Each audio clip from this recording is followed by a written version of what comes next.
It's January 12th, 2021. The world feels like it's upside down. We're living in the middle of a pandemic. We've actually just lived through a near coup in Washington, D.C. So we're going to try and give you an hour or two of normalcy here. So that means it's time for the Knee Jerks, Detroit Sports Talk of Eno and Big Al. I'm the Big Al of the equation, longtime Detroit-based podcaster and blogger. Joining me, as always, is my Confederate in arms. He knows, well, as I like to call him, he's a man who knows a lot of things about a lot of things.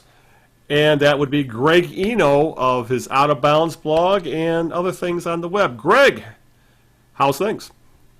Well, all I can say, Al, is if you're asking people to look to us for normalcy, then things are really wacky. Things have really gone to hell in a handbasket then. I'm doing great. Thanks a lot, Al. I am Greg, from my Out of Bounds WordPress blog. Check me out there every week, pretty much. My last piece was the one I did on Saturday after Tommy Lasorda passed away. So check that out and follow me on Twitter at Greg Eno. Follow the Knee Jerks on Twitter at the Knee Jerks. As Al indicated, we've got some Lions stuff to talk about. We've got a little bit of Tigers in there, a little bit of Red Wings. A little bit of maybe some other things. Wherever the conversation takes us, essentially. Wherever the conversation takes us is where we'll go as we begin another year, calendar year. Now, as Knee Jerk fans may know, our official anniversary. We have fans? Sometime in May.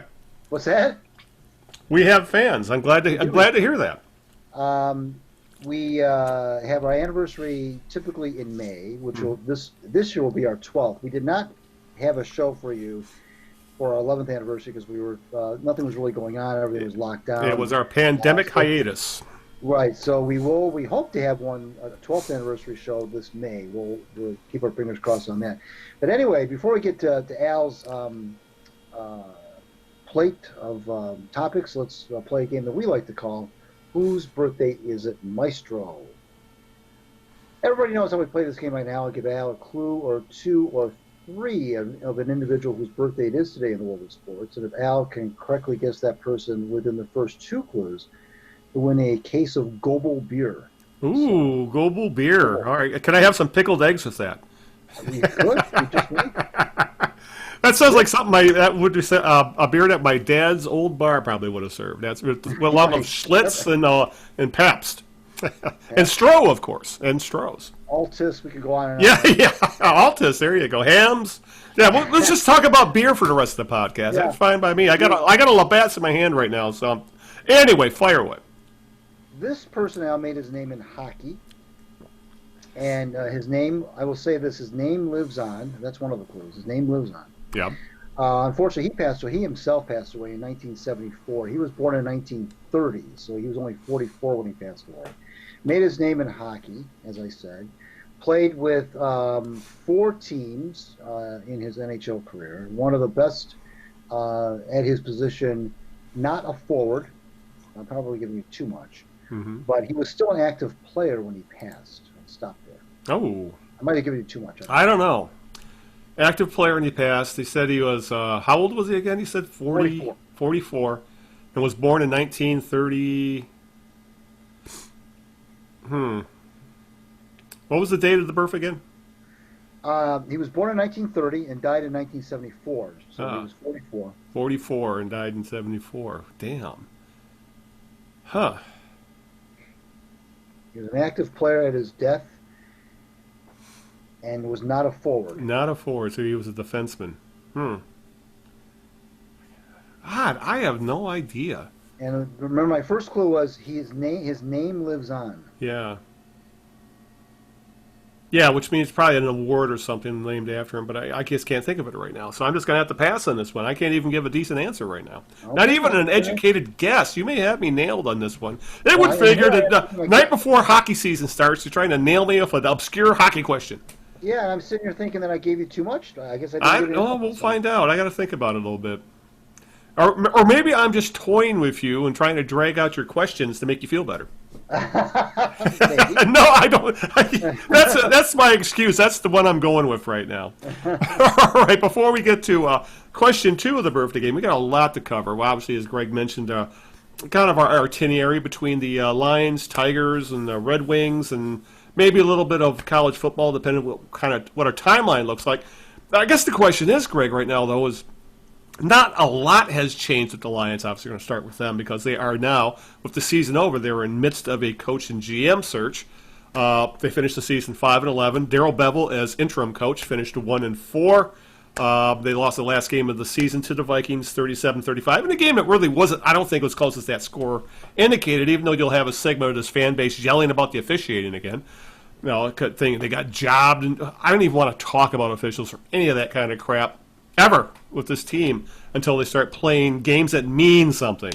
So, anyway, with that loss, Detroit ended up with the 7th overall pick in the 2021 NFL Draft. And as I mentioned, we're essentially on pins and needles, waiting to see who the Lions will hire as GM and coach. And I knew it was a long list of people they've talked to, Greg, but I couldn't bring up the names. I actually had to look it up. And as of right now, as I put in the notes, if you haven't been interviewed by the Lions for a GM and coaching position, please raise your hand. I have not been requested yet, but I'm still anticipating an email shortly, and I'll get a Zoom interview with Chris Spielman or something. But they've had 6 head coach interviews so far, and there's one more. They have a request in for one more after that, so they'll have at least 7. GM interviews is it's gone nuts. 12 so far, 3 internal, 9 external. We'll talk about the names a little bit later, depending on who we're talking about, because there are some interesting ones here. There are some names that I think set the fan base off like you wouldn't believe, and there's others that they're all gung ho for. But I'm getting to the point now, Greg, where by the time this is all said and done, they're going to be pushing 20 interviews total.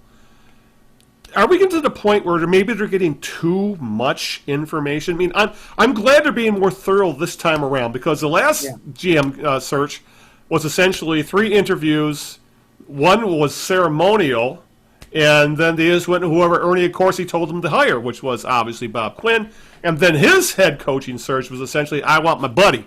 Right. And that was it. That's true. Yeah. So now we're gone to the polar opposite, where they seem to be, to their credit, they're talking to assistants, they're talking to former head coaches, they're talking to coordinators. There's talk that they wanted to talk to some college coaches. Pat Fitzgerald of Northwestern, he actually said, I'm not going to talk. That was supposedly one of their targets. And he said he's going to stay at Northwestern. And for the GM search, there was actually rumors that they wanted to talk to actual acting GMs, such as John Schneider in Seattle, who actually he used the Lions play into a contract extension, which what a surprise there. But are we getting to the point, Greg, of all this, where maybe they got too much information here, or maybe the better term is they may all of a sudden find themselves frozen because they have too many choices, and maybe you have to think, when you're talking to this many people, you're going to have more than one great interviews. There's going to be, I would have to believe, some of these guys gave great interviews because look at the level we're talking about. So my fear is that they may be kind of caught flat-footed trying to make a decision, and other teams will start swooping in to maybe grab some of the someone the Lions might want to target. Like, for example, today, Robert Saleh, the defensive coordinator with San Francisco, considered one of the top candidates out there for a new job.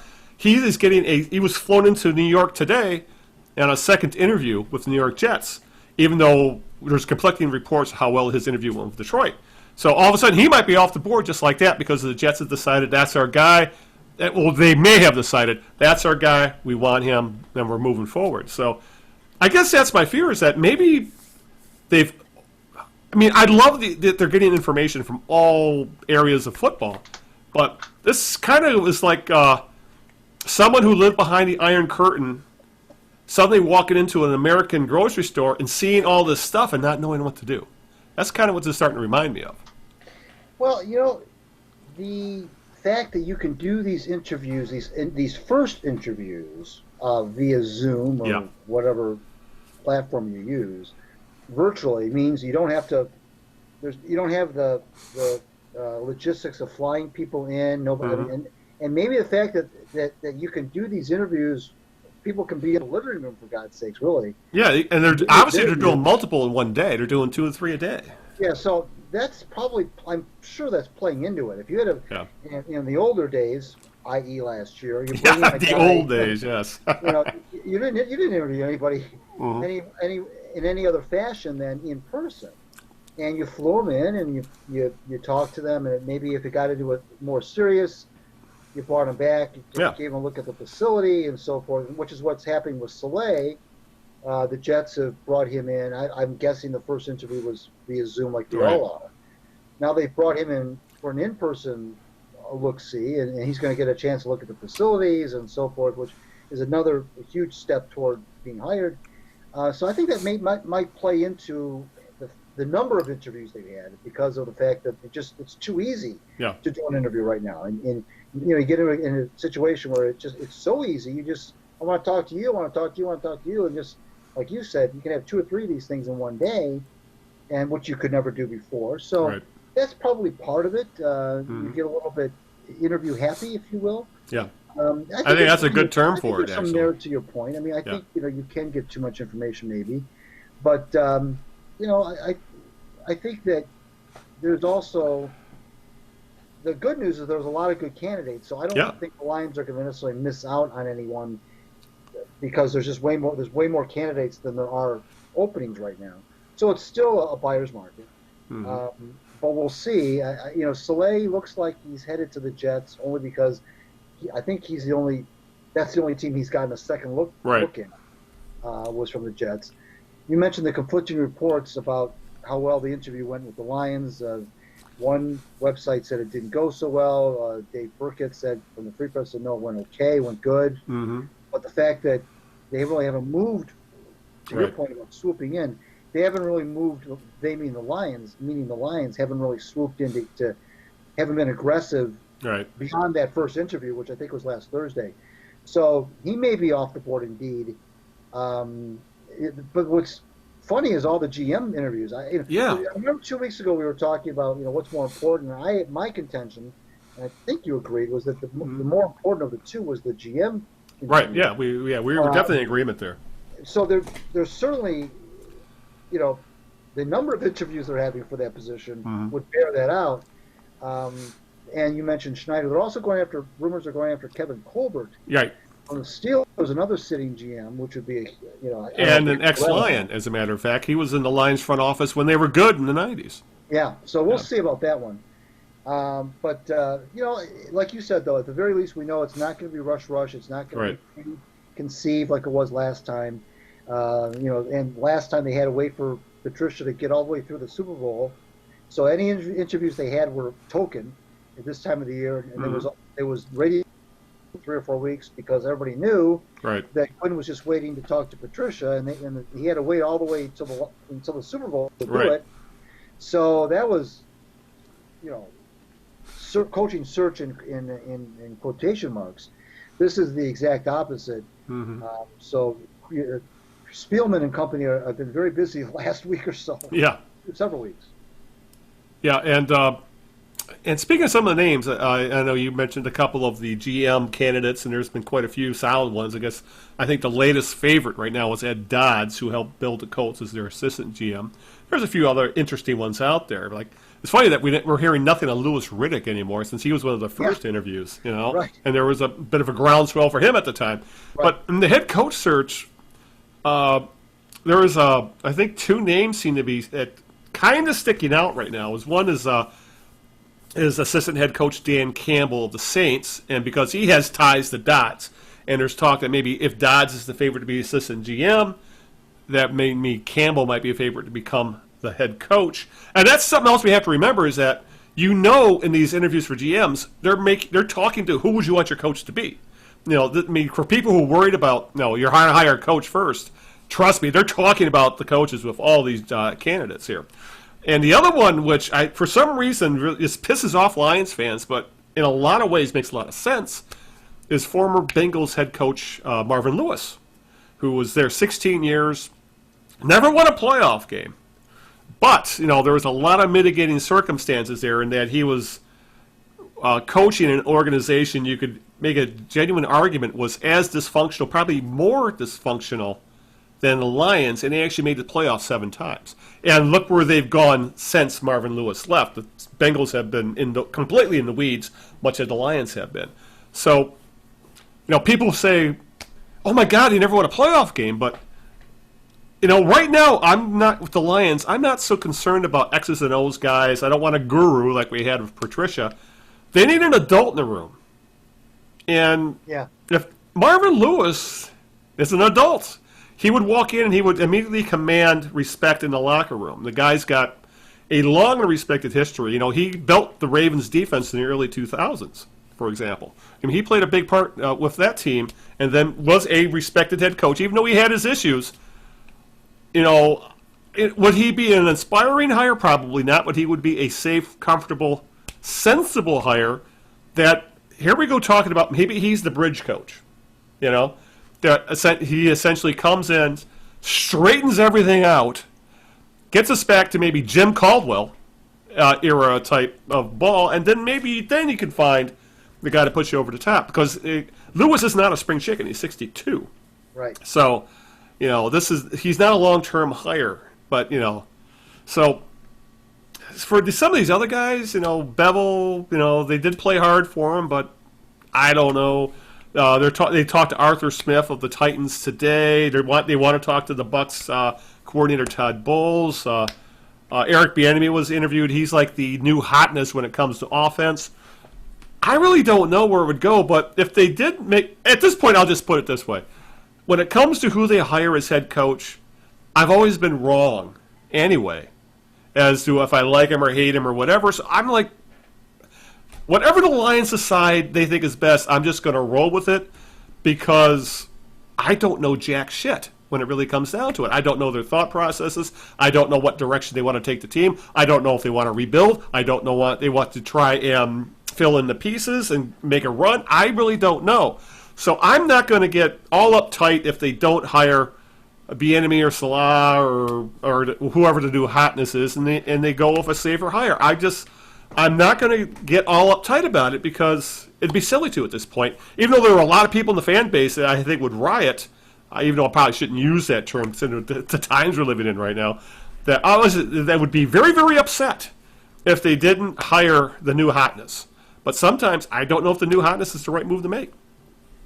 Yeah, there's a couple things I would say. First of all, regarding Lewis, I just looked up his record again because I knew that he won a lot of games. I wasn't sure just how many. He won 10 or more games 6 times. Yeah. With the Bengals.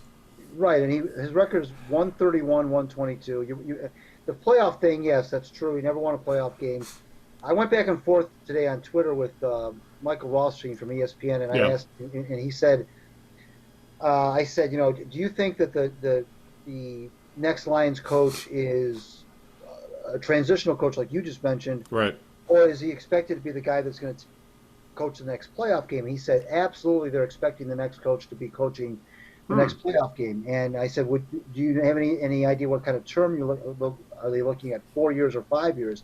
He said, I'm not sure. That depends on who they hire. Right. Now, the other thing about Lewis, too, Al, is that this is funny, because you got a guy who's never won a playoff game, right? And if he was hired, will be coming to a franchise that hasn't won a playoff game in almost 30 years. Those are two incredible forces. Yeah. You think that one of them has got to, they've got to end. He could break that streak, both of them, with one fell swoop. I don't. It's funny about Lewis, the reaction to what you were mentioning, the reaction, the fans' reaction about Lewis. That kind of takes me aback a little bit, because I look at Lewis as a very. They loved. Well, I should say love. They didn't love Jim Caldwell. They liked Jim Caldwell in the rear. They love him in retrospect. In retrospect, yeah. And some folks who, let's face it, suggested quite loudly that Caldwell was fired because he was black. Yep. Some of those same people, I'm not saying they should hire Marvin Lewis because he's black. Right. But here is a guy who is black, who might deserve another chance, which just sounds crazy because he's been a coach forever, but with another organization. And I don't know what the vitriol is about him. I don't even think, Al, I don't even think it's the winless playoff streak. Some people have kind of mentioned that. Mm-hmm. I just think they look at him as, like you said, not that new hotness. Right. It's not a sexy hire. Bingo. It's kind of like when the Tigers hired Gardenhire three years ago. Safe hire, veteran guy, old school. Didn't really move the meter in terms of he wasn't sexy either, because there were some younger candidates out there. But where the Tigers were at the time, Mm-hmm. to me that made sense. Now, Right. in football, you can make those moves upward in the standings relatively quickly. We've seen it happen before. What Rothstein said doesn't really surprise me, that they expect the next guy to be Right. to coach the next playoff game. So that's Lewis. Now, the other name that has not been mentioned now, and I don't know why, is Doug Peterson. I mean, he got fired, I think, yesterday in Philadelphia. The Philadelphia fans are just beside themselves. They're very upset at this at their GM. I can't remember his name. Monty or Maury, or I can't remember his first name. Yeah. They're upset with him because they think if anybody should go, it's the GM, not the coach. I guess this is going to be like the third coach this GM is going to be hiring in 7 years, which is kind of crazy. Yeah, as we've said, usually they get 2 and that's it. Yeah, so yeah. I don't know why Peterson hasn't been brought in. I mean, this is that's a good question. Won a Super Bowl by all stretches. He won a Super Bowl with Carson Wentz, for God's sake. Yeah. There's and Nick Foles. I mean, I don't know why he's not being fancied. I know already. I think the Jets, or somebody was already tied to Peterson right off the bat. I'm not sure if it was the Jets or some other team. Although, like I say, the Jets look like they're going to Soleil, but I don't know why you wouldn't bring Peterson in. I mean, guys who've won Super Bowls don't grow on trees, and that ownership over there in Philly has been maligned. The GM is maligned. I don't know why you wouldn't bring him in. Right.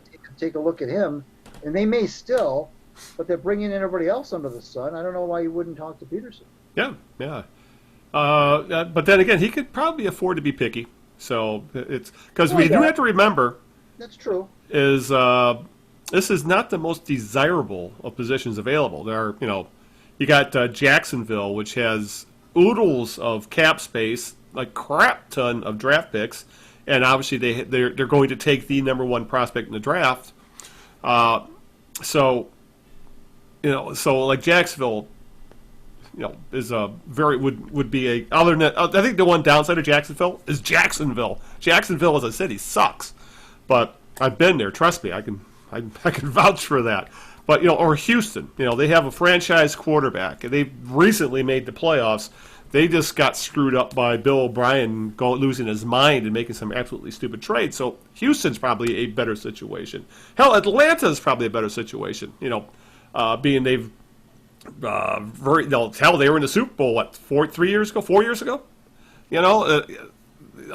It's there's a lot of better. And then here we are with the Lions, who are they're not capped out, but they don't have a hell of a lot of cap space. They have the worst defense in football, maybe one of the worst defenses in history, and they are kind of at a crossroads as to what to do for the quarterback. Who's aging but still pretty good. So I know obviously the Lions should be able to get someone decent, just because there's only 32 jobs, and this is like the peak of the profession. But some of these guys can probably afford to be picky. Marvin Lewis would be the type. No, I don't think he's going to get a lot more job offers at his age. If the team's interested in him, he's probably going to leap at it. But say you're Eric Bieniemy or Salah. So Salah, however it's pronounced.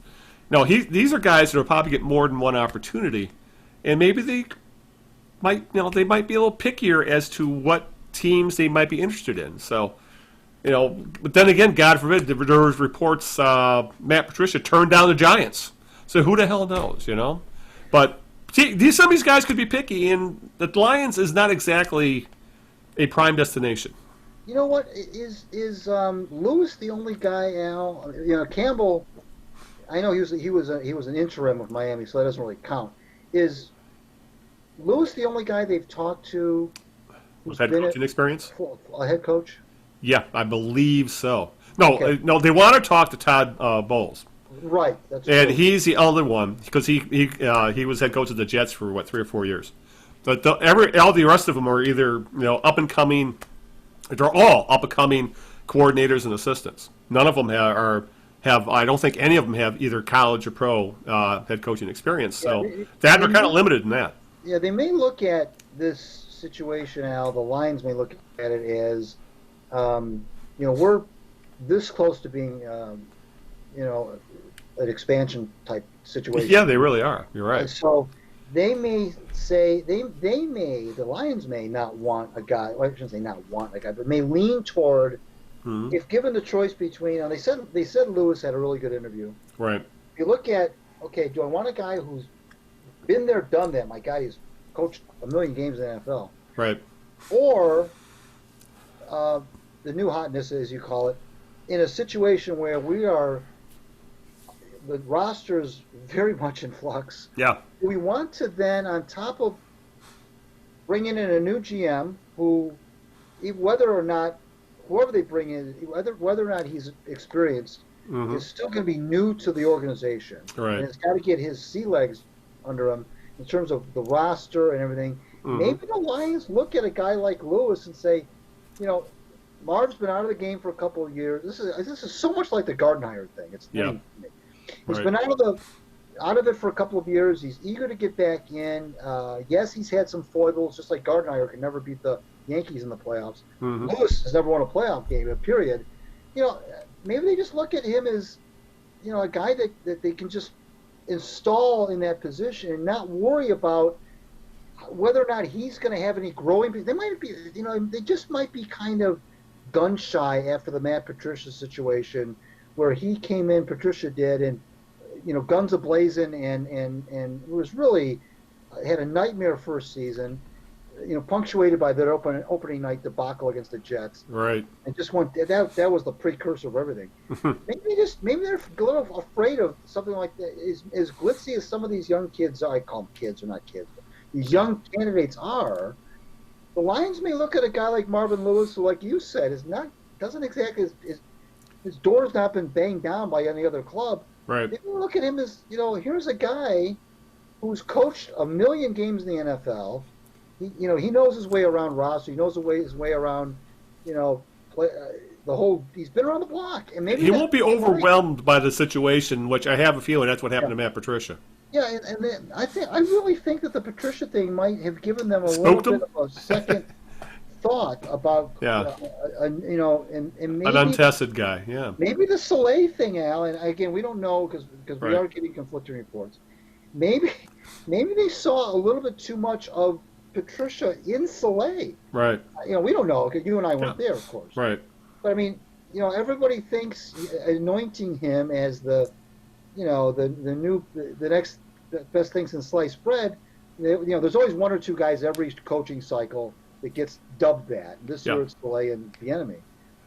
But maybe they after they talk to the guy, they say, are you getting the creeps about this guy? And so, they don't want to make that the same mistake again, especially when and the whole thing is just new GM.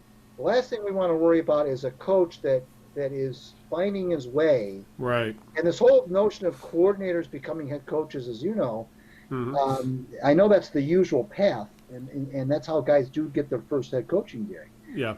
But I just think that the Lions now have an opportunity. They see a guy like Marvin Lewis, who's been there, done that. Nobody's talking to him. They're not really competing against anybody except themselves for his services. I can see it happening. I really can. Yeah. It kind of, I know, that was my thought at first. Marvin Lewis? But then the more you research him, the more I've heard other people talk about it, the more I looked into it, it kind of makes sense. And part of it could be, as you kind of were alluding to, the Lions might be gun-shy of a new hotshot who doesn't have the experience that someone like he does. So, especially, I think a lot depends if they bring in a guy who's never been a GM before, it would make a hell of a lot of sense to bring in a head coach who knows the ropes, so to speak, and can help, kind of run point when it comes to dealing with an organization, because obviously Lewis would be, or whoever the head coach is, will ultimately be the force of be the face of the organization. Isn't it funny, Al? Also, the fans just crack me up. They really do. When Patricia was brought in, or when everybody knew that Patricia was going to be the coach, he, of course, had this defensive genius reputation. Everybody's so excited about that. Yep. And now they see what happened with that, and they just ran him out of town, as they should have. Yep. And with historically bad, literally historically bad defense for the franchise. And now they're all gaga over Slay. Why? Because he's a defensive genius. Yeah. I mean, it just cracks me up how they just, I don't know. Yeah, it's like when I see fans online say the Lions need to draft all defense this next draft, and then it was like, well, what if the best available player is like a wide receiver, which is could very easily happen in the first round? Yeah. I mean, all you had to do is watch Alabama last night, and do you want to reach on a defensive player, or do you want to take the best available player who just happens to be on the offensive side of the ball? The Lions aren't in the position to be picky when it comes to talent, and I think that goes when it comes to the front office, when it comes to coaching, when it comes to the roster. They can't afford to be picky. They just need to figure out who the best guy is, grab him, and move on. So with that, let's move on to the next topic, which is, well, before we move on to the Tigers, we need to talk about, there was a bright spot with the Lions, Greg, in that T.J. Hawkinson, their tight end, center Frank Ragnow, and punter Jack Fox all made the Pro Bowl. Ragnow and Fox were actually second-team All-Pro. And only reason Hawkinson didn't receive All-Pro votes is because George Kittle was unanimous. He received every damn vote, and deservedly so. But it really goes to show, well, it's just a couple things. One, Bob Quinn did make some solid first-round draft picks. And obviously Jack Fox was an excellent pickup. He was literally a free agent off the scrap heap. But it also goes to show one other thing, is that you can have impact players, and they won't make a damn bit of difference unless they play impact positions. And you can't call punter, center, and tight end impact positions.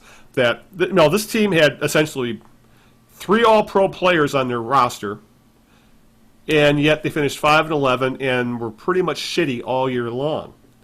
And they had issues on offense, and Hawkinson and Ragnow are a couple of the building blocks of the offense. So I think that's the thing, is that people were like, well, yeah, Hawkinson was a great draft pick. He's in the Pro Bowl. He's going to be an All-Pro.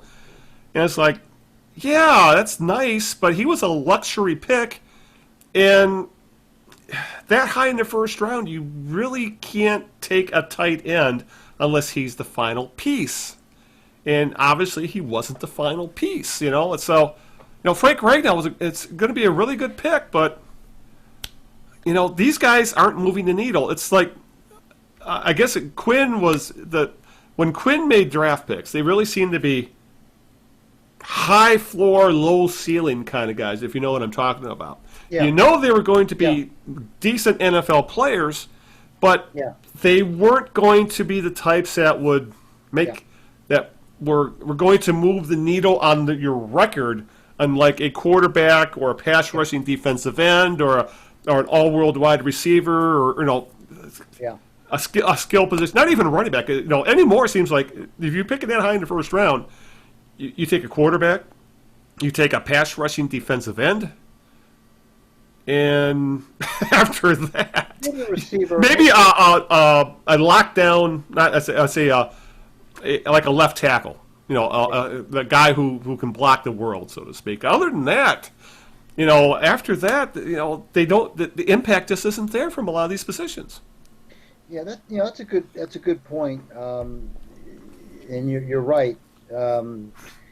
He never really had, a game-changing guy. He drafted. And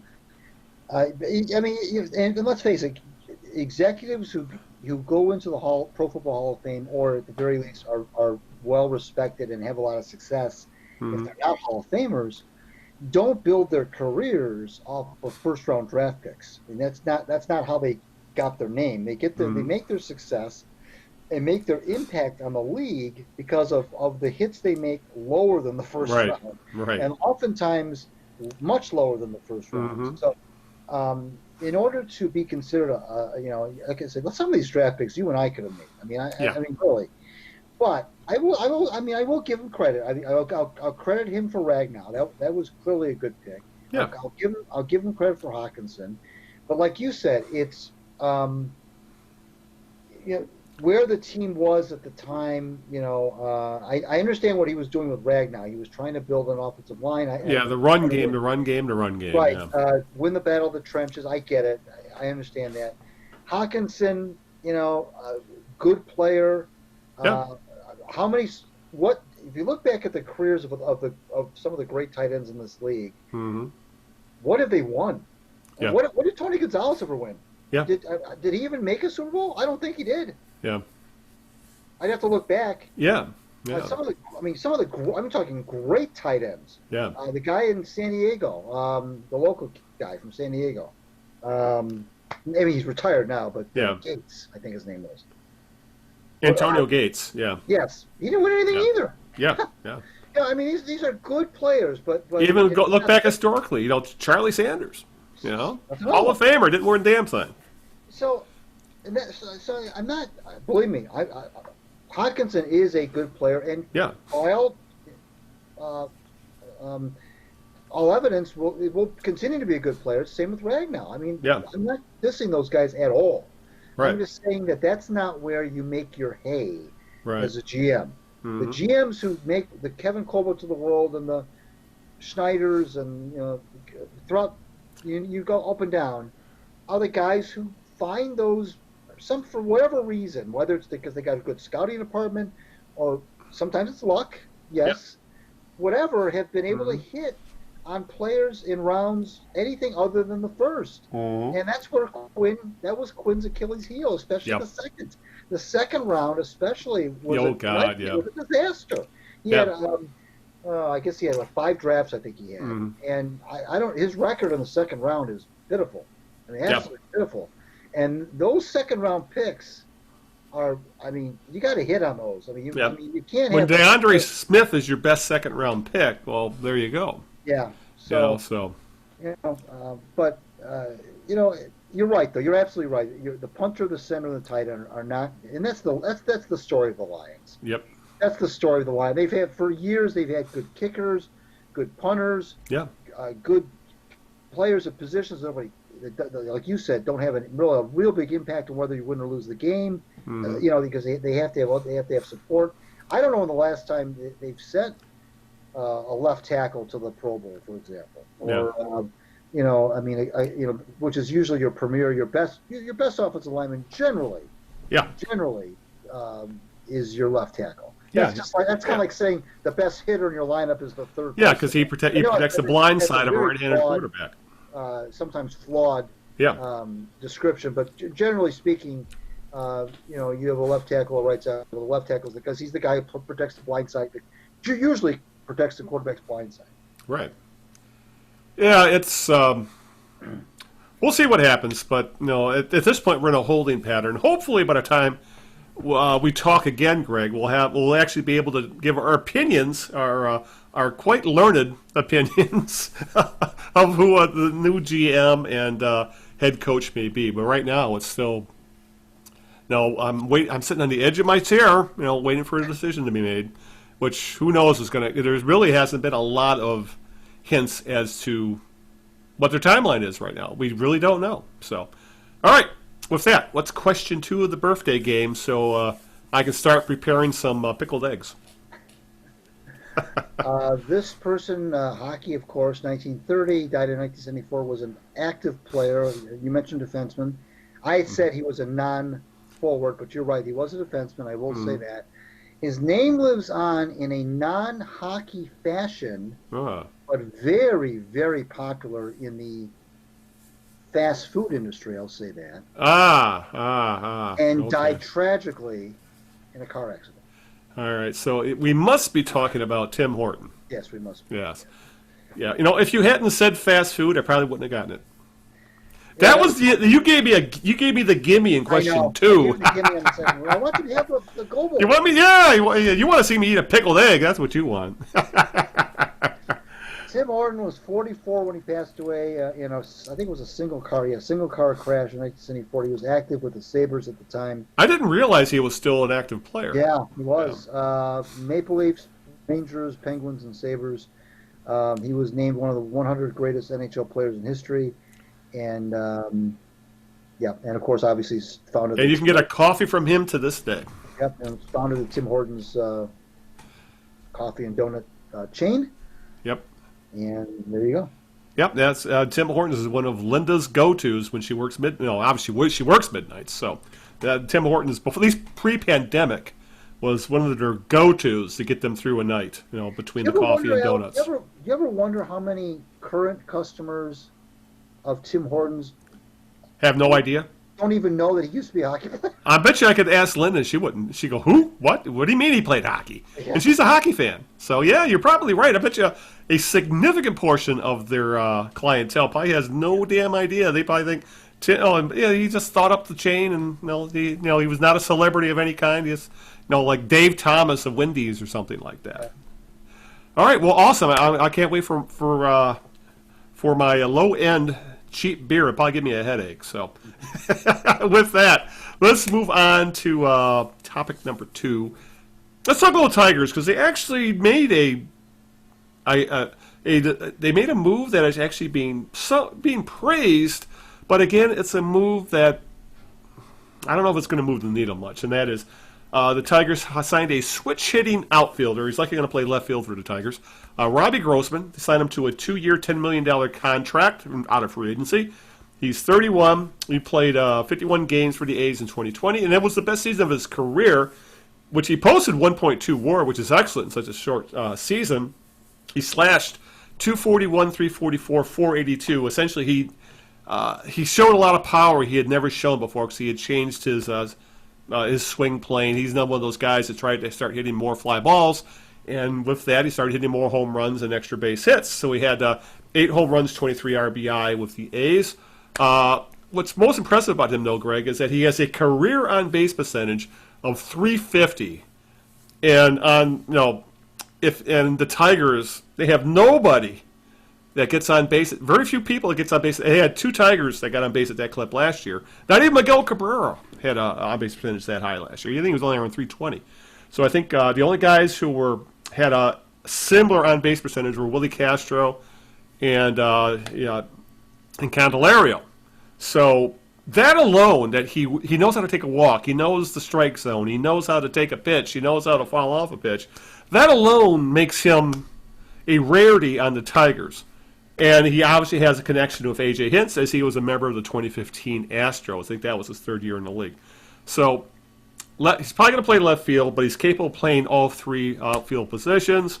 He's always been a guy who could get on base, but at 31, he finally started to show power, which he had never shown before. So the Tigers are buying into this was not a 1-year blip. His game has changed to the point where he's going to hit more home runs, and the team does need power, even though I can see him also being a leadoff man with that on-base percentage, and he does steal the occasional base. He's got speed. So, it's a solid signing, and what was really interesting, this is like their first free agent signing that is more than 1 year. I think you have to go back to the Upton Zimmerman year of 6 years ago. So this is their first time they've given a multi-year deal to a player in some time. They gave it to a above-average left fielder who will help, but I don't think they might win another game or 2 because of him. But I can see why they like him. And the contract is not unreasonable for someone of his accomplishments. $5 million a year, but this still is not. He's not an impact player. We keep going on about this podcast over lately, Greg, about all the teams in this town needs impact players, and there's a lack of them.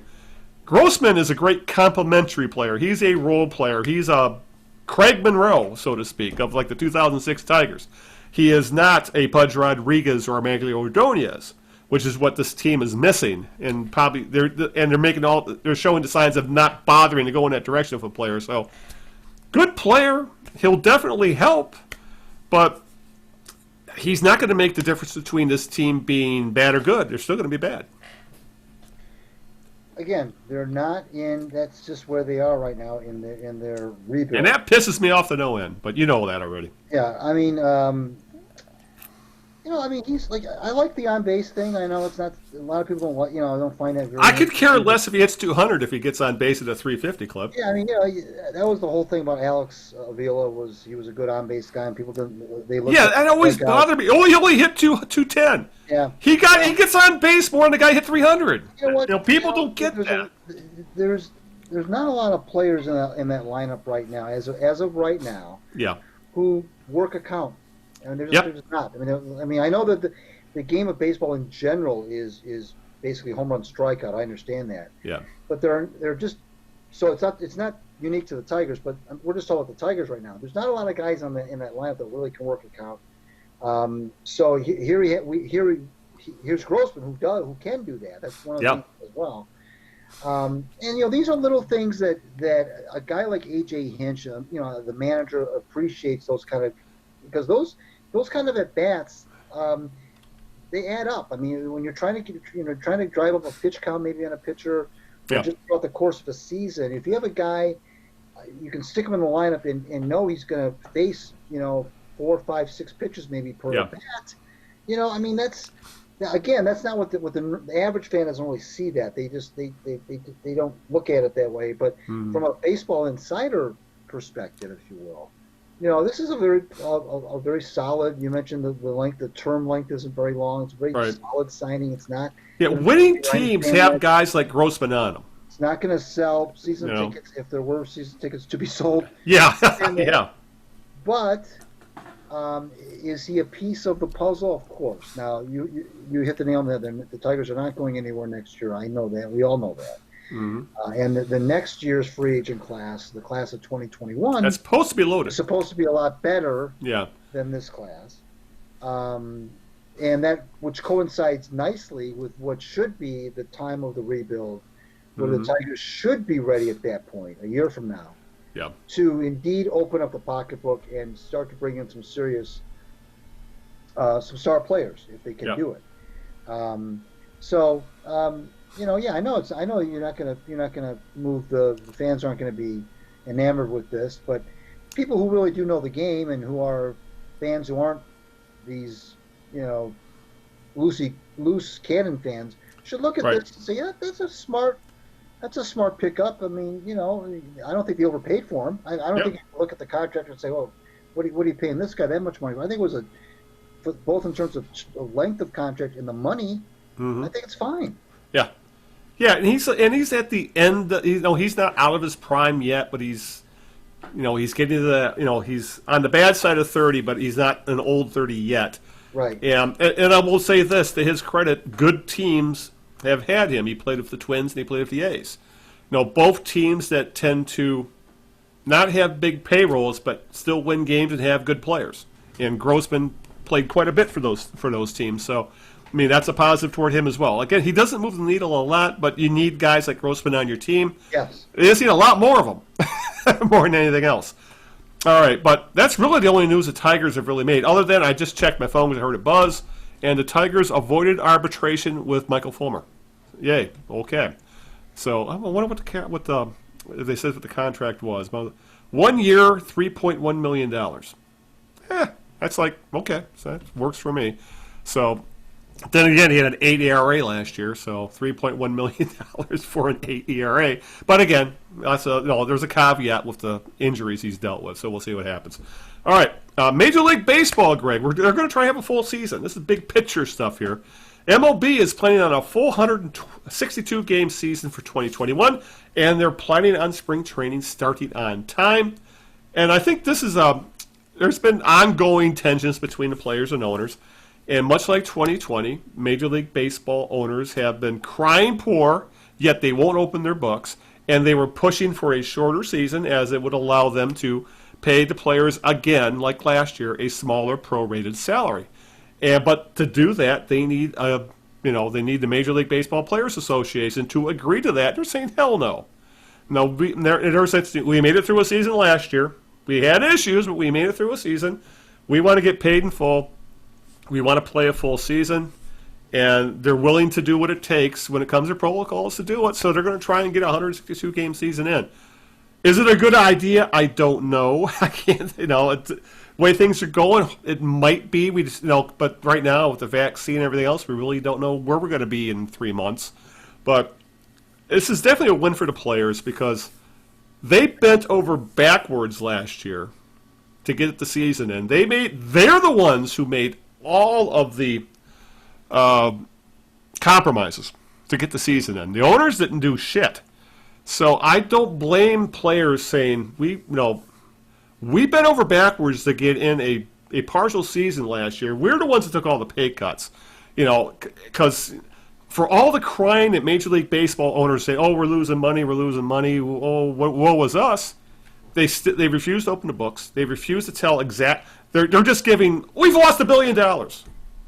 Okay, well, how is that broken down? Did you lose $1 billion in anticipated revenue, or did you actually lose $1 billion? You know what I'm saying? Mm-hmm. There's so many.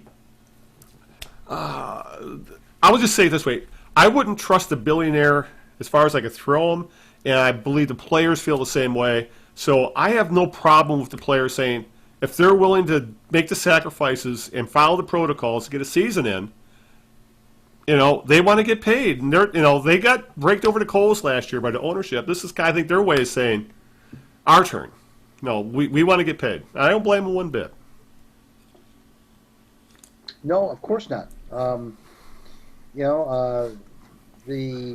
Have they talked anything in that about when, if they did a 162, would they start in March?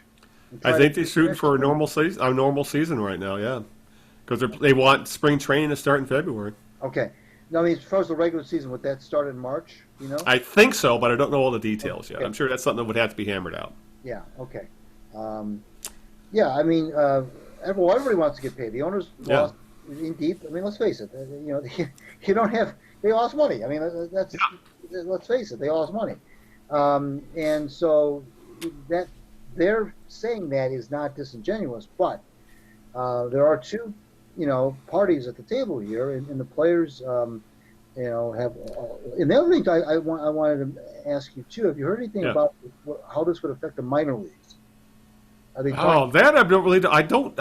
I don't know how they're planning. I think they're talking shorter seasons, but I don't know any details yet. Because that's another whole conversation we could have about how Major League Baseball is forcefully taken over running the minor leagues, and they have shut down about 40 teams, and they're made all their organizations, smaller.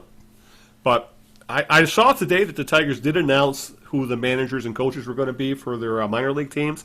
But there is nothing about when the season is going to start and how long the season is going to be. So that I don't know. Right. But it looks like we're going to have baseball. God willing, this country hasn't burned down to cinder in 3 months. So, but it's. But you know me, I'm pro labor no matter what. Eat the rich and all that, especially these billionaires, because. That's the thing. That's, I guess, what's bothered me is that for years and years and years, decades even, big league sports ownership has essentially gotten corporate welfare between having stadiums paid for, with the tax breaks, with essentially with the excuse me, I'm going to sneeze. Oh, that's a terrible feeling. Yeah. One more. Oh, terrible feeling. Yeah. With the with God, I can't even, some of them are considered non-profits and all that kind of bullshit. So for years they've been crying, help us out, pay for our stadium, and all of a sudden, when shit hits the fan. And all of a sudden, they have their hands out again.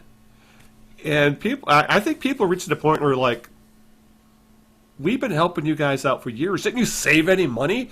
Weren't you prepared for a rainy day? Yeah. That's what gets me. It's like when shit hits the fan and the public at large, people like you and me, all of a sudden are in trouble. And they say, well, you should have prepared for a rainy day. You should have a year of your salary saved up. You should have an emergency fund. It's your fault if you're not prepared.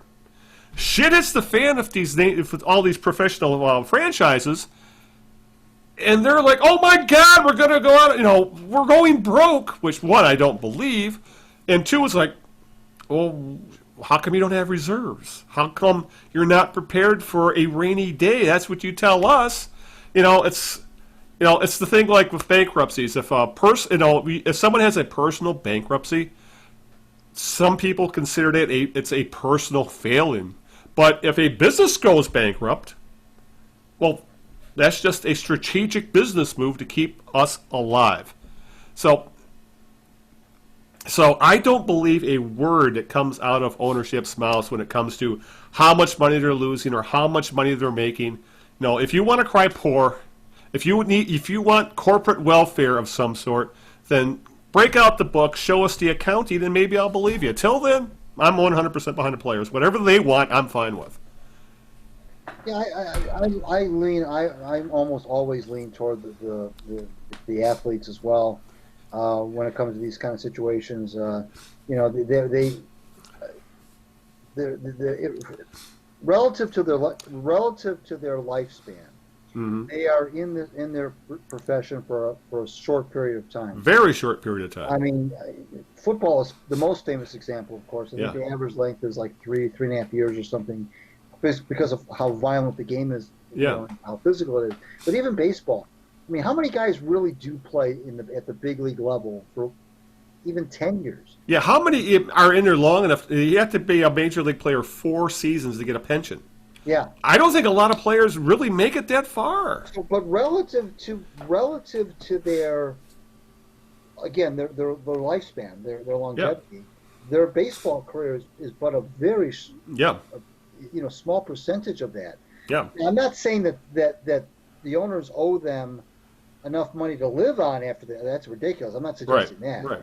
But what I'm saying is that fans pay to see the players. They don't pay to see the owners sitting in the suites. They pay to see the players. So these are these are the guys that are generating the revenue. Let's face it. So I'm with you. If a guy are players overpaid? Hey, they're being paid what the market will bear. Exactly. If these owners want to pay this kind of money, they're entertainers, and they bring people to the ballpark, and they make people want to spend money and so forth. And on top of that, if you have enough of these types of players, you can win championships, which is a whole other degree of wealth and another way to make money. So hey, if I'm a big league ball player that I live to be 75, 80 years old, and only 5 of those years I'm in the big leagues. Yep. I'm going to try. Why shouldn't I be able to make as much money as I can? Mm-hmm. Again, not expecting to retire and live on my pension the rest of my life. That's not. I'm not saying that at all. But let's. That's why I don't understand. People like to compare athletes' careers with their own or with their fathers or whatever. Right. Well, athletes don't play sports for 30 years like they do, like your dad used to be at a job for 30 years. An average working person. I've been in the workforce since I was 19. Yeah. I don't count paper routes, but I was in the workforce since I was So I've been in the workforce now for 38 years, going on 39 years now. I will be in the workforce probably for another 10 to 15 years. Right. Likely. So now I will be in the workforce. Sorry for the hiccups. I'll be in the workforce for over 50 years, and you compare that to a professional athlete who's sometimes in the workforce for 20% of that or less.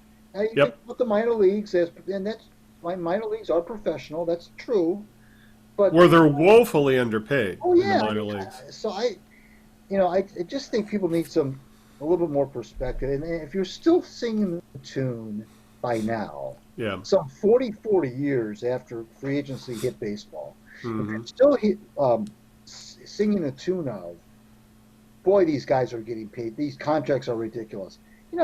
when a guy's up at the plate in a tense situation, late innings, tie game, I don't care how much money he's making. I don't know what I don't care. I don't think about that. I don't dwell on how much money players are making. I mean, I don't. Yeah. So if you're still worried about how much money athletes are making, then don't be a fan. You can't. Yeah. Then don't be a fan. Then just don't be a fan. Now, Yeah. some people aren't because of it. They say, Yeah. I've given it up because these guys are rich, spoiled rich brats. Okay, fine, whatever. Yeah. But don't be a fan and assail the system and say, well, I'm a fan, but I don't like how much money these guys are making. Yeah. It doesn't jive. To me. Yeah. Yeah, yeah. Don't get me going on those kind of fans. Say, they're making too much money. We should be paying teachers and firemen and policemen that kind of money. And so I would, you'd say, okay, are you willing to raise your taxes to do that? You know what? Well, no, we can't do that. What I always say, and I say it about college athletes too, and they say, well, what about the swimmers and the field hockey players? Same thing with your analogy with the teachers and the policemen. Yeah. And the fire. Okay.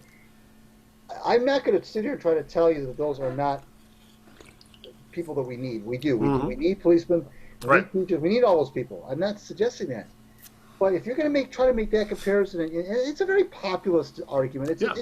It's one that on the surface seems all altruistic. Who could ever suggest that by me saying teachers should be paid more than athletes? Who could say that's wrong? You know what?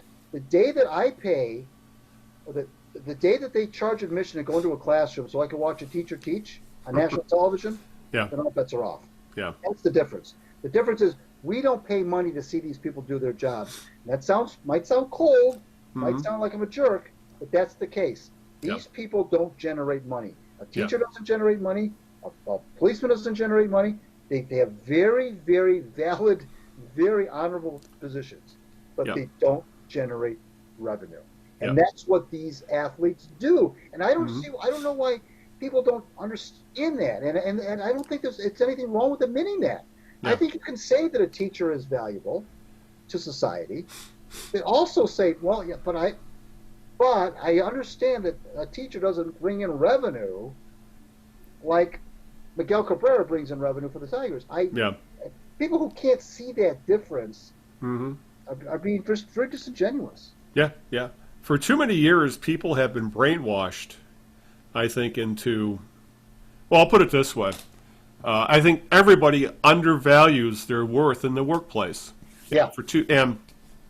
Because I mean, you wouldn't be employed right now if you weren't giving your employer something of value, if you weren't helping them to make money. And I think for too many years, people have been brainwashed into, I should just, I'll take whatever the corporation gives me and be happy with it. They've been brainwashed into union bad, corporations good. And, we could get very political with this, but that's essentially what it comes down to. And the other one that always gets me is the person that says, I'd play the game for $50,000 a year. No, you wouldn't, because you'd be woefully underpaid, and you would be playing with guys who their minimum salary is $500,000 a year. You would all of a sudden realize, God damn, I'm stupid. I'm worth more than that. So, and we've been hearing these same arguments from fans, Greg, our entire lives. Yeah. It was wrong when we were kids. It's wrong today. And I think you really nailed it right, though. These guys, and this goes for college as well. When you said, when they say, well, how come they're not, if they pay football and basketball players, why don't they pay field hockey players? Because no one pays money to see field hockey. People paid lots and lots of money to watch football and basketball, just see the college football playoffs and March Madness. Billions of dollars for them. They might give you 10 for a damn field hockey game. So people, oh, God. I guess what's the old saying? A person is smart, people are dumb. I think that's kind of where we're at here when it comes to a lot of these subjects. I like that. Yeah. So, it's like, but I'll just say this. If you're on the side of a billionaire when it comes to these kind of topics, you should do a little self-reflection thinking why. Because when you start to think about the reasons why you might be on the side of a billionaire, you might... you have some issues you need to figure out when it comes to being a member of society. Because I could get a lot more political with that, but I'll just stay with that.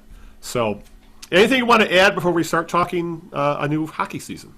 No. All right, let's talk hockey. Right. So I can stop yelling about about wages and billionaires and socialism. So, all right, Red Wings are going to start a new season, Greg. It's felt like a decade since they last played, but it's actually going to be what, about 10 months since they last laced up their skates. But this week the Wings are going to start a shortened 56-game season. They dropped the puck Thursday, a couple days from now, in their new one-year-only Central Division. They're going to be in a division with Carolina, Chicago, Columbus, Dallas, Florida, Nashville, and Tampa Bay.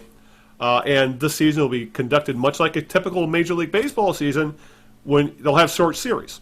So, for example, the Wings start the season with a pair of home games with the Carolina Hurricanes, which actually I think is kind of cool. Because I think the Wings start the season with home games against the Hurricanes on Thursday and Saturday. And I think they have, the Bruins, not the Bruins. I mean, it might be Chicago. I had to look at the schedule, but it's going to be interesting because I think by the time, say, March rolls around, we're going to be sick and tired of Columbus. Oh my God, they're going to play Columbus again. Right. But this is the sacrifice that needed to be made for the NHL season. I mean, we could go into the arguments again if they should even be playing right now, but they're going to do it.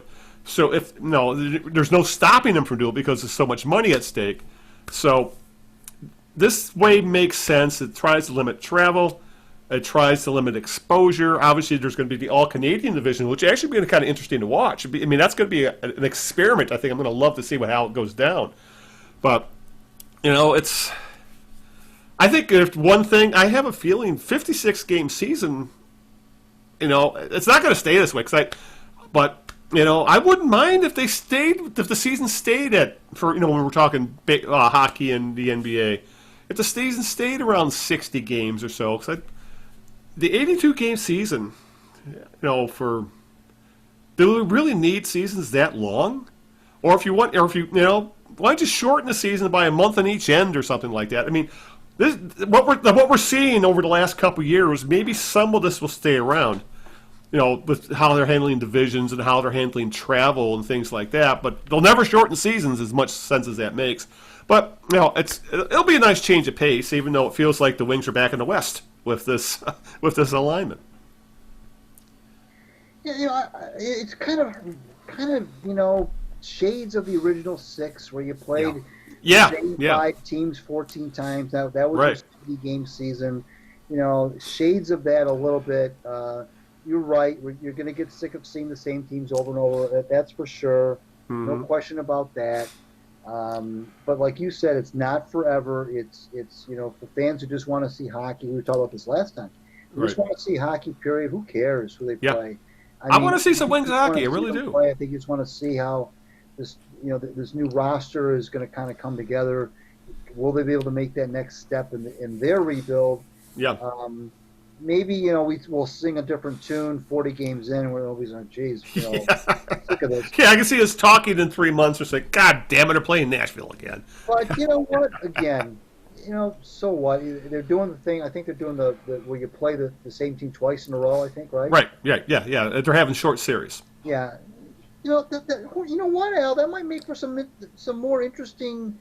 I'm not sitting. Yeah, it has a playoff feel to it in a way when you play the same team back to back like that. There could be a little bit of. They could make that second game of those 2-game sets a little interesting, depending on what happened in the first game. It's just to be some carryover for a lot of different ways. Have some fun with it. I mean, it's different. You'll never, like I said before, you'll never see it again probably. For some people, they'll be glad to never see it again. But just try to enjoy it. Focus on the fact that they're playing. Period. I know there's not going to be fans in the stands and that and that whole nonsense. But again, you got to do what you got to do. I for one am okay with watching games with no fans as long as I can watch games. I do miss hockey. Right. I miss the Red Wings, and even though they were bad and will probably be pretty bad this year, I just want to see the sport again. I'm kind of getting tired of relying on old YouTube videos. I kind of want to see new live games. What, you're tired of researching Tim Horton? Want to see it? But But but I could see like some of the stuff maybe when when things get back hopefully to normal or a semblance thereof, where maybe they stick with this. You play the same team twice. The NBA could do the same thing. It would cut down on travel, would cut down on expenses. I could see them doing things like that. And that wouldn't bother me too much. Like I said, it would have more of a playoff feel where you see the same teams play each other 7 times in a 2-week period, like in the playoffs, and things get pretty damn heated the longer they go. So, at the very least, I'm with you there. I just want to see. I would like to see some hockey, and I miss seeing Red Wings hockey, and I'm looking forward to seeing what Steve Yzerman's going to do. And speaking of which how's that for a segue? Steve Yzerman says the Wings will have a captain in 2021. The season's like a day and a half away, Greg, and they've yet to name a captain. It has to be Steve Larkin, or could it be someone else? Dylan Larkin. Where did I get Steve from? Dylan Larkin. I don't see any other person on that roster who would be captain other than Larkin. Now, that's not to say that he will be getting it by default, because I think he's earned it. Yeah. But I just don't see, if you're going to name. You don't see a Manther or Bertuzzi or Kaiser. Yeah, I mean maybe those guys. Some of those guys are alternate. They'll have the A. Yeah. Yeah. But I don't. Larkin last year they kind of pushed him out. The team kind of made him available. After the game, the captain. He was always on the Fox Sports Detroit post game. He was always on Fox Sports Detroit saying, "God damn it, we need to play better." That's part of the captain's role anymore. You're the first guy you're the face of the team after the game. Yep, you're the guy the media goes to.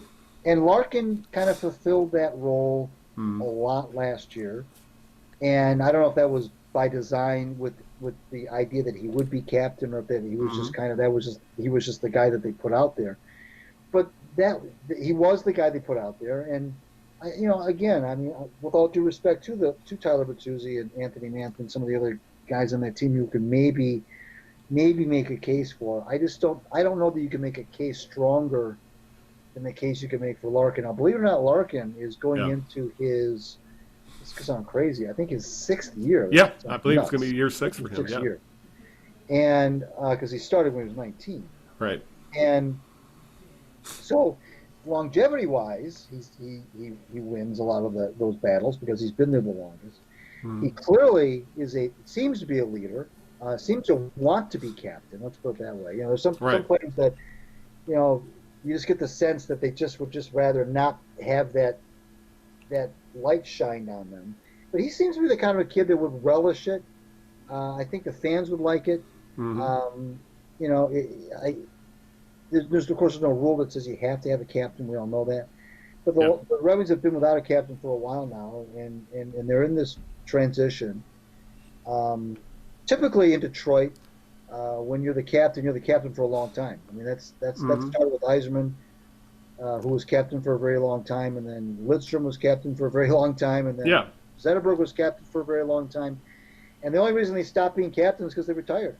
Yeah. And so, I can see why Yzerman would be, knowing that, and again, a guy who's ingrained with the history of the franchise, and he, of course, was the longest-serving captain. He's especially sensitive, I'm sure, to that.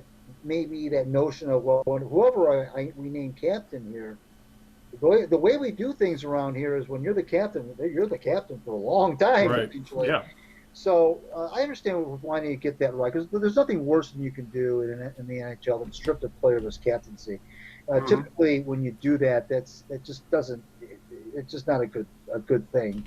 So they don't want to.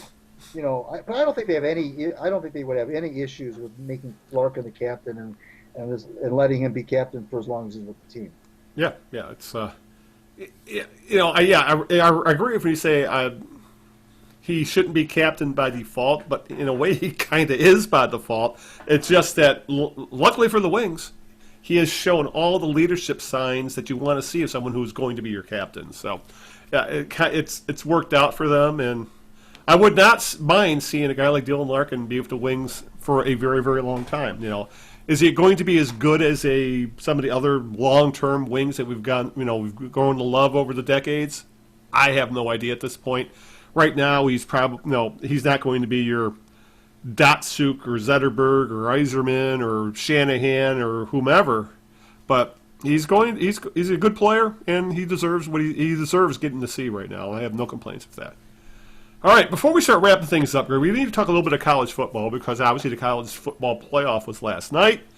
But we know we don't talk a lot of college sports on here, but I wanted to bring up what's going on at Michigan, because it's really. Have you ever seen a contract extension negotiation go on like it has at Michigan?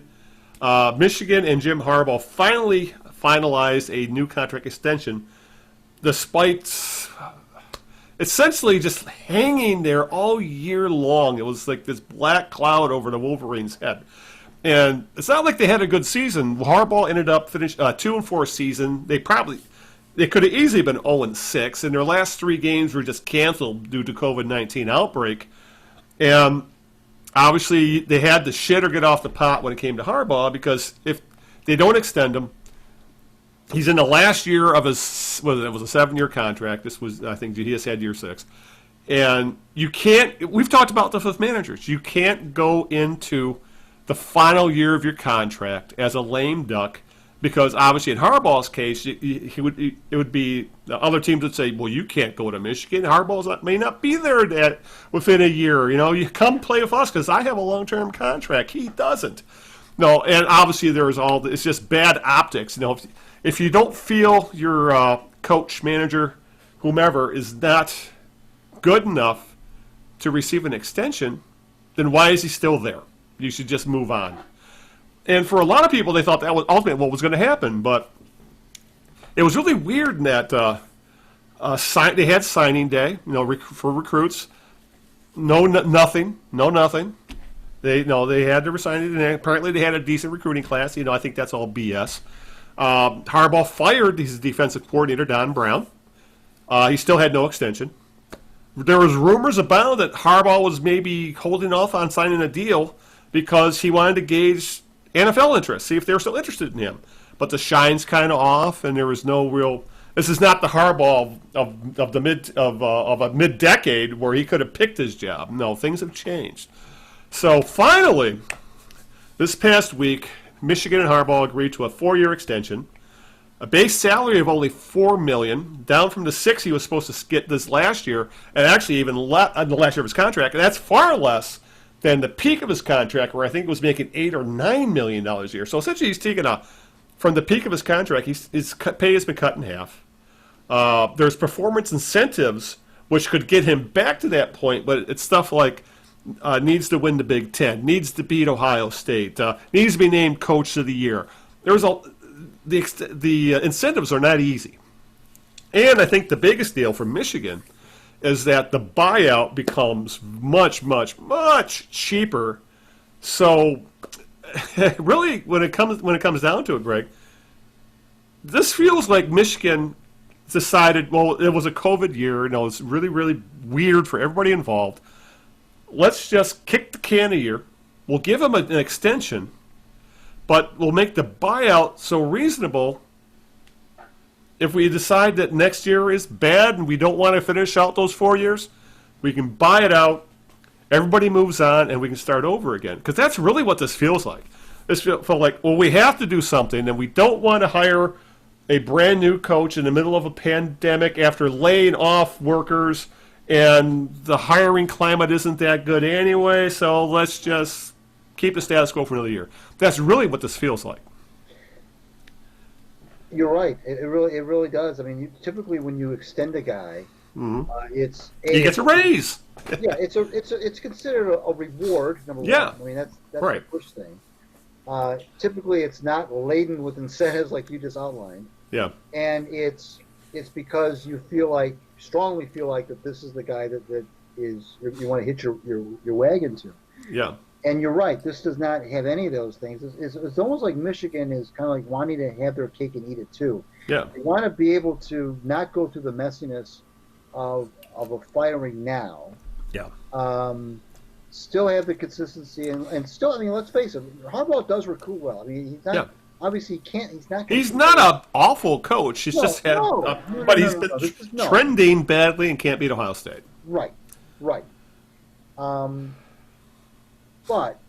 Michigan is kind of trying to have their cake and eat it too here, and it's not. It doesn't come off looking like a reward by any stretch of the imagination for a job well done. You mentioned some of those incentives are damn near impossible to attain, if not, at the very least, improbable. Right. And but on Harbaugh's side of the coin, he didn't have to sign this, and he could. I mean, he didn't have to pursue this either, so he could have, gone back to the NFL and see what goes on there. But maybe he just felt like that wasn't. That maybe his NFL stock had fallen so dramatically with all these. We were just talking earlier in the show about all these new candidates. All these guys. Now, let's just imagine that landscape of candidates, and then just for argument's sake, let's just stick Jim Harbaugh in there. I'm not sure, Al, that he becomes a slam dunk hire for any NFL team in this kind of environment right now. I think he would be intriguing, yes, because he did take a team to a Super Bowl, and he does have still some sort of aura about him. But I don't know that if you stuck him into this pantheon of candidates that are going on out there right now, especially with Peterson let go by Philly, right? I don't think that he's necessarily somebody that who would hire him. I mean, would the Jets do it? I don't think so. Yeah, I don't think so. You look at the teams that have the openings right now. The Lions wouldn't do it. The Jets wouldn't do it. Some of the other teams, Jacksonville, Tennessee, not Tennessee, Jacksonville. Who else just got fired? Was it Tennessee? Vrabel? Yeah, not Vrabel. No, you're thinking of what we have. What opening? We got Jacksonville. We got the Eagles. We have the Lions. We have Houston. What's that? Falcons. Yeah, the Falcons. And God, Jets. I think Vrabel got fired. I guess I'm. I don't know. Maybe it was those awful cowardly punts we saw in the playoff game. But what I'm saying, the point being, is that maybe I don't know that his NFL attraction is what it used to be, and so it makes sense for him to re-up, despite all these incentives and everything. And it makes sense for Michigan, like you said. I think you hit it perfectly when you said it's like kicking the can down the road, and putting off what may be an inevitable scenario. But you make a good case though, for a legitimate case for not wanting to go through a hiring scenario right now, given the what's going on with this pandemic and other things. Right. Given how in flux so many. Michigan's no exception, of course, how many athletic departments are in flux. And frankly, everybody's in flux. So I can see where this is more palatable. Now, they may take some heat from it from the fan base and from the alumni, but, then if you look at it the other way, say, okay, who are you going to hire? Yeah. I mean, I'm not suggesting there are no candidates out there because there are, but just there's no home run guy out there. There's no home run guy. Harbaugh's luster, may not be what it used to be. Certainly, Michigan's luster isn't what it used to be either. Yeah. Michigan. I'm on record saying Michigan's a brand, not a blue blood anymore. They're just a brand. Right. And I know they like to say, well, we're the winningest football team in college football history. Well, you've been around. Yeah, because they won hundreds of games in like 1900, Yeah, of course. If you've been around since the beginning of time, of course you're one of the winningest programs. Yeah. But, so I think for both parties, fans be damned, I think this is probably the best. I think you can make a good case for both parties for sticking around. I really do.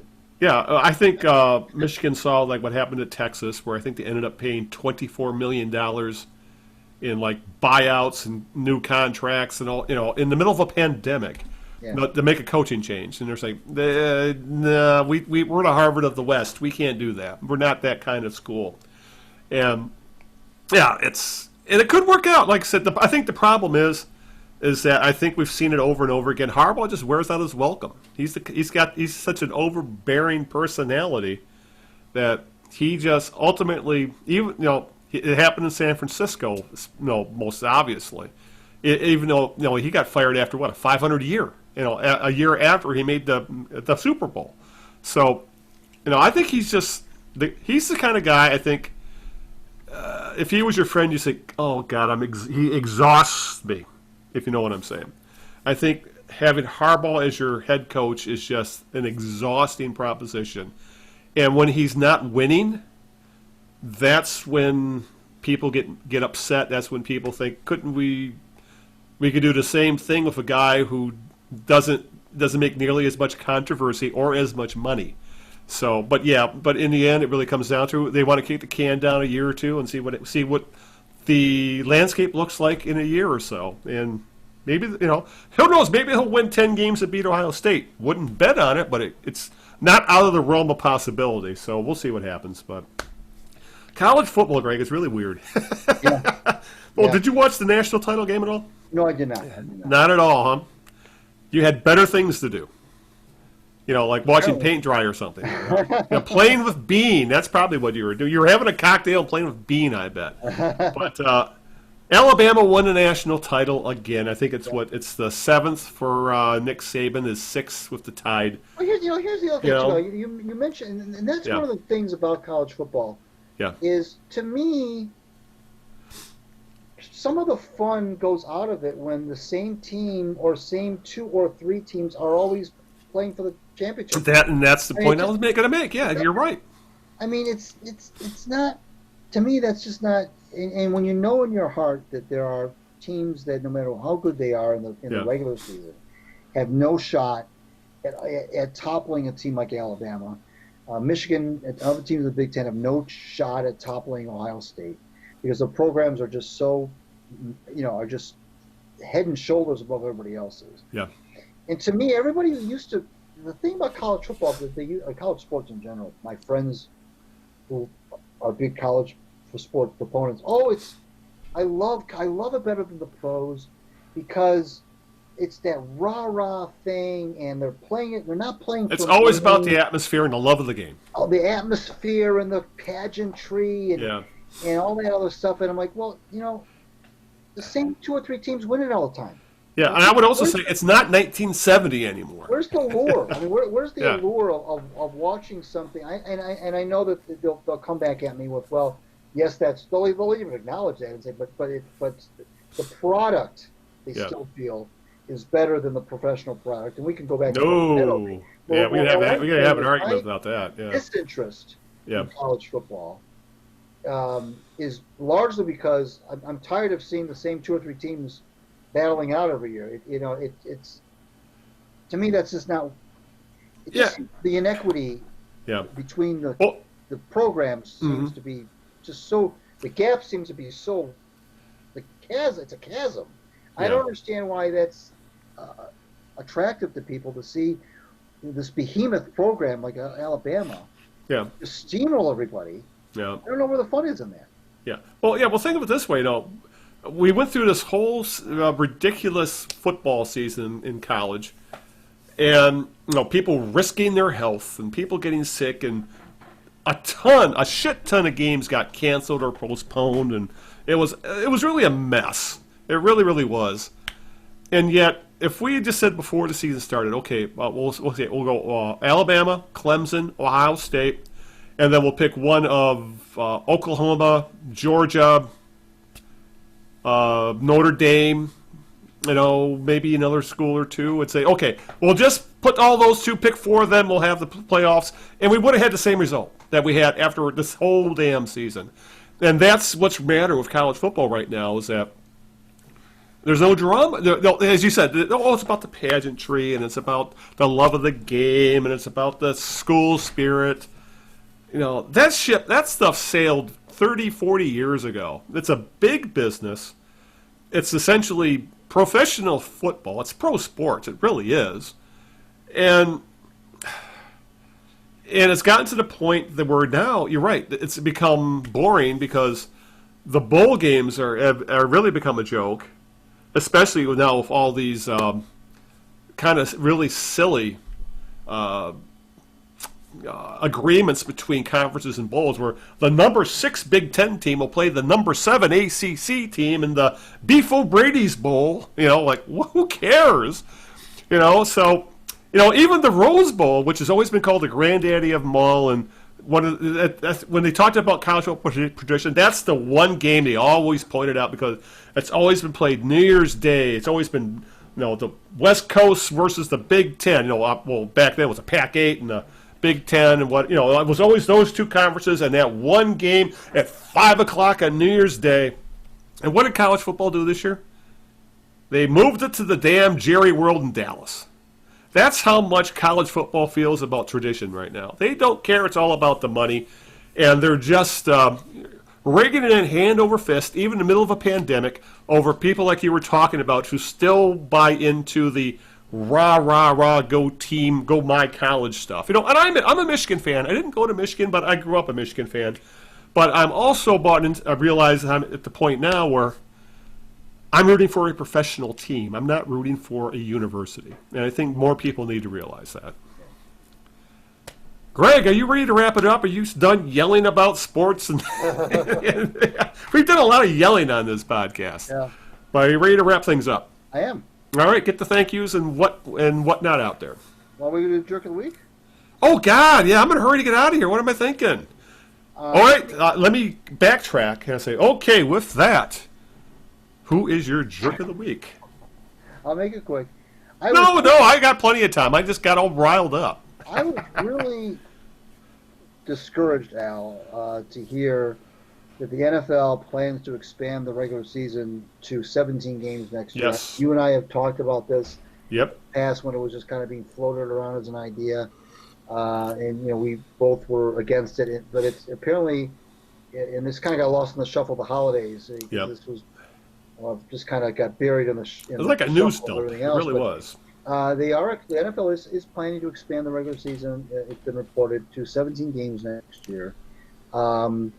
They will be dropping. It looks like they will be dropping at least one, if not two, preseason games. And I don't care about that. I still think it's a bad move. Yeah. They're still going to do the bye weeks, of course.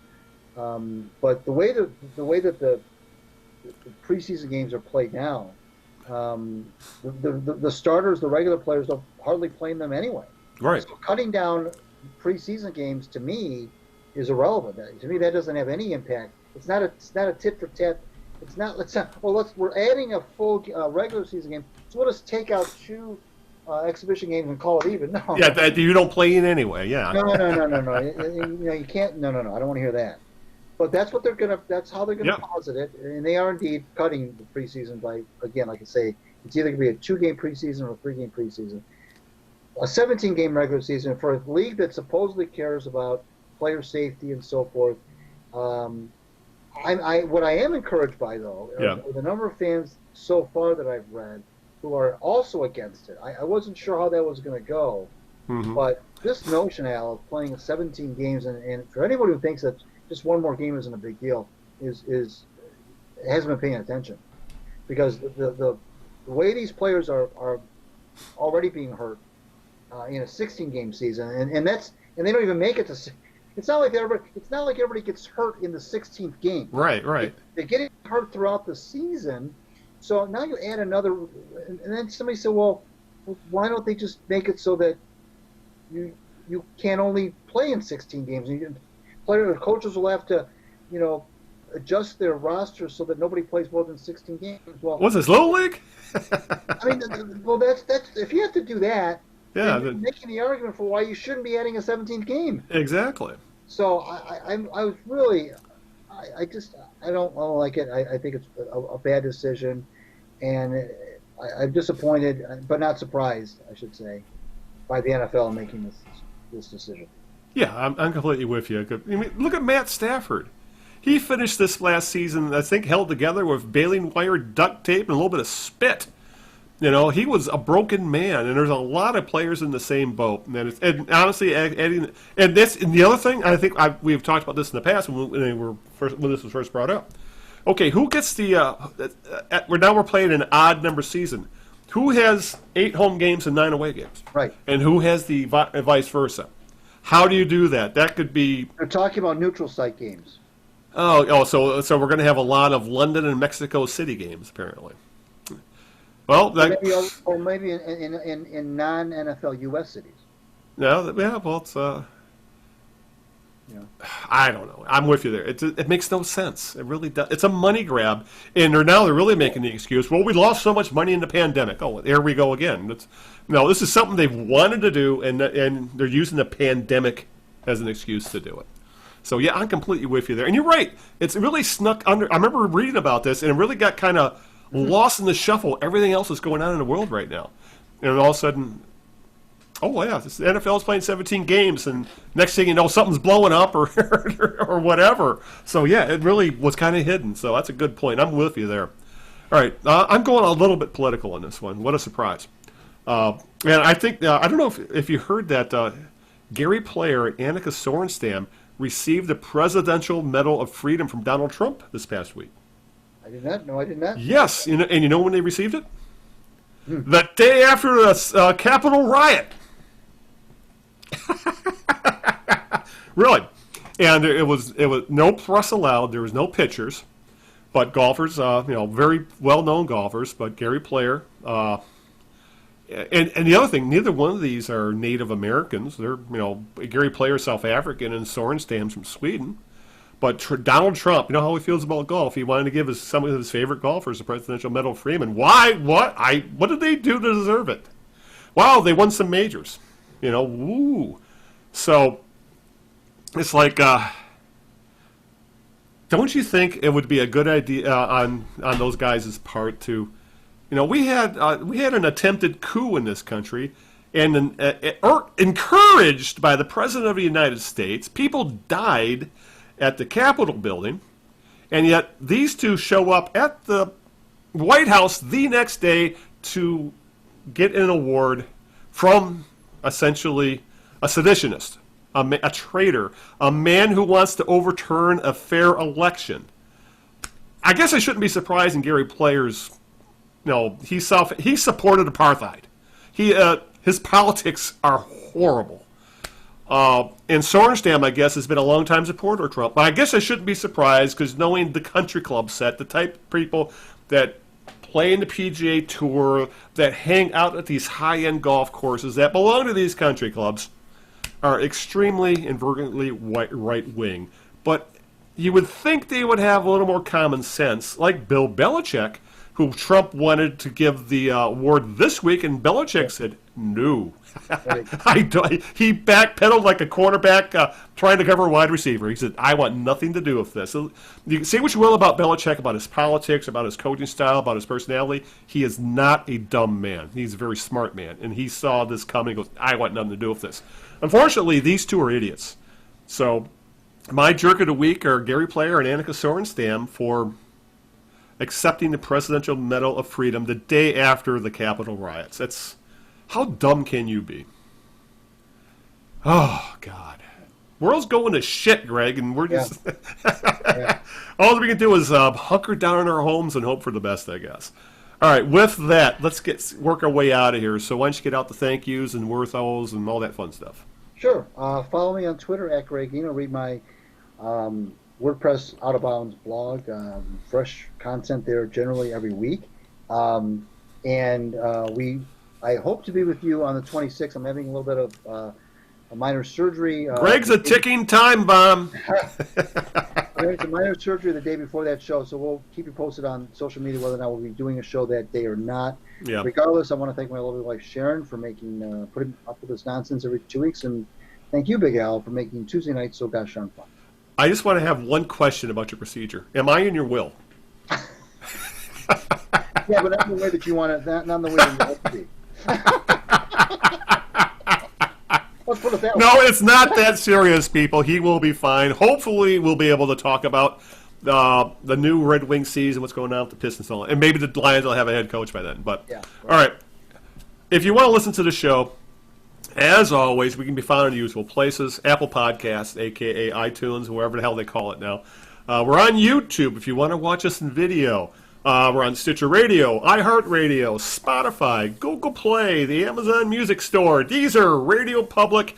You can go to the kneejerks.net, which will have everything. It has the show notes, has the links to all the things we talked about, and all these places where you go to get the podcast. And you can also directly download the MP3 from that web page. As Greg said, you can find us on Facebook, you can find us on Twitter, and I think that about covers it. So, I'm out of breath. I need a drink. I think Greg needs one too. So, hopefully 2 weeks from now, might be longer depending on how Greg's feeling. We'll update you via social media. But until the next time we're able to get together, this is Al Beaton saying good evening, good luck, and aloha.